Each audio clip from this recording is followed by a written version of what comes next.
Thank you, Mary. Sure. Well, it's a big week for Alabama cash registers as students on spring break flock to the beaches. But catching tourist dollars is not just a priority along the coast. The cities and towns all over, they're refurbishing, they're renewing, they're turning themselves into places people want to go and spend some money.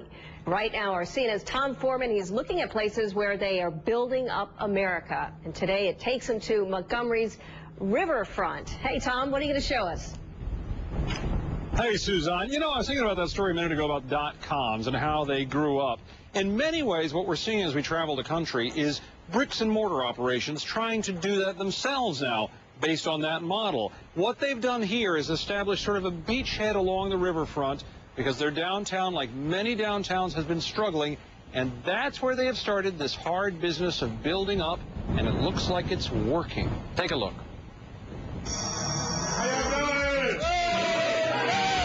When the weekend is rolling, Dreamland Barbecue is rocking. Hamburger, french fries, chicken fingers. We do it all here, man. And you'd never know a recession was in swing. All right. How y'all doing? With Bert Miller working the floor. Business is good. We've been very blessed. Despite statewide unemployment over 11% above the national rate, Montgomery's riverfront is building up even as the economy stays down, the result of a concerted effort to bring government, private industry, and consumers together.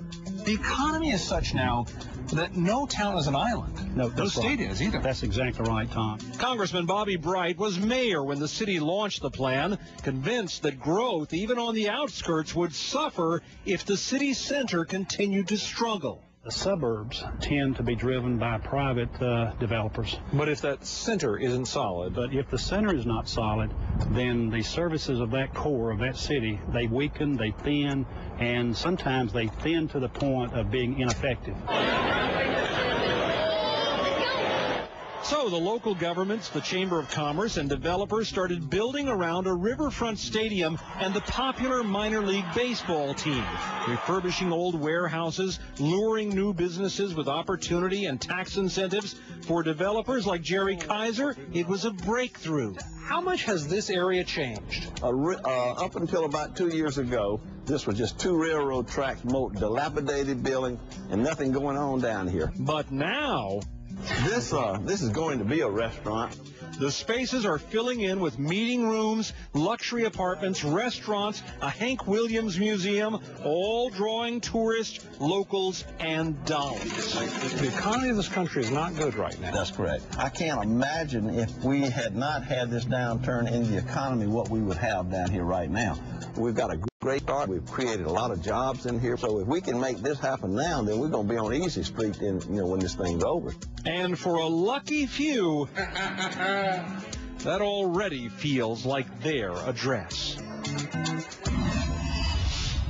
So you can see what we're talking about here. This is just a small area geographically, but it has become very important to this bigger effort to build up the downtown and restore areas that have been hit hard by the recession and by years of struggles. What they're trying to do there is expand that effort, this combination of government, civic involvement, and private business, and saying a block at a time, let's build out and build up their part of America. And I have to tell you, Suzanne, having been a reporter here about 30 years ago, I've seen many efforts to recover down in this area. This is the first one I've seen that really looks like it could work. It looks like a very successful model. Thank you, Tom. Well, there is a new plan that's on the table for the biggest overhaul of financial